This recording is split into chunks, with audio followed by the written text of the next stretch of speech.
আপোনালোকে অহা ৰাস্তাটো মুকলি কৰি দিয়ক। আমি বিলাসী দিনা তৰফৰ পৰা অনুগ্ৰহ কৰিছোঁ। আপোনালোকৰ যিমান দেৰি কৰি থাকিব গীতৰ শৰাই শুনাৰ সিমান পলম হ'ব।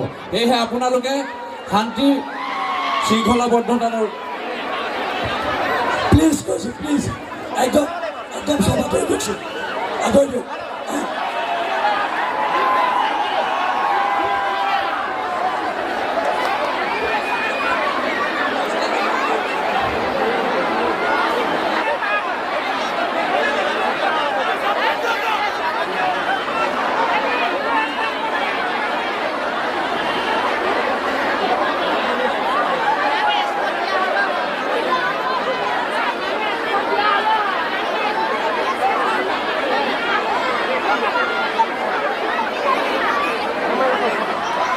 বিলাসী দিনা সমূহ সৈনিকক মঞ্চৰ পৰা নামি যাব কাৰণে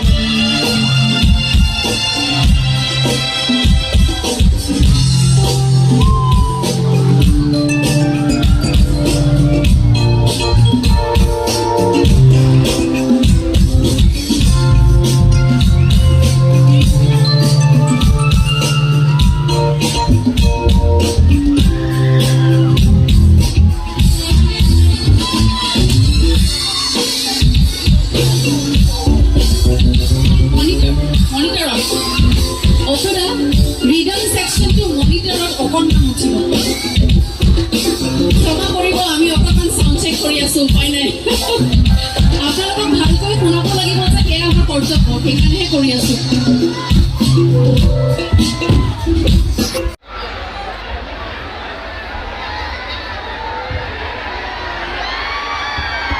আৰু শেষবাৰৰ কাৰণে আমি কৈছোঁ, যদি ইয়াৰ পৰা মানুহবিলাক নামি নাযায় তেতিয়াহ'লে আমি অনুষ্ঠান ইমানতে আজি সমাপ্ত বুলি ঘোষণা কৰিম।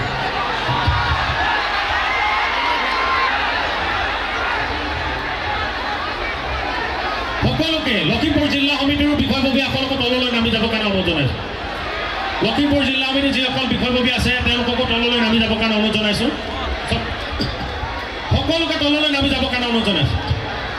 লখিমপুৰ জিলা সমিতিৰ যিসকল বিষয়ববীয়া মঞ্চৰ ওপৰত আছে তেওঁলোককো তললৈ নামি যাবৰ কাৰণে আমি আন্তৰিকতাৰে অনুৰোধ জনাইছোঁ।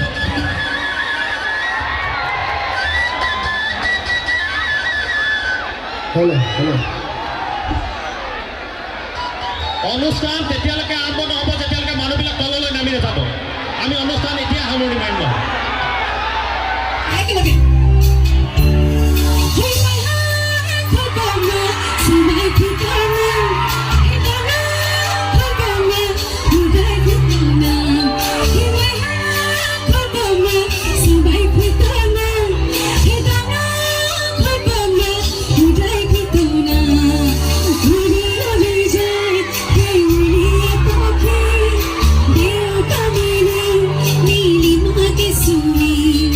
Nilani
মঞ্চত এনেকুৱা হ'লে অকণমান অসুবিধা হয় বুজি পাইছোঁ ফূৰ্তি কৰিবলৈ মন যায় ফূৰ্তি কৰক কিন্তু অকণমান ঠিক আছে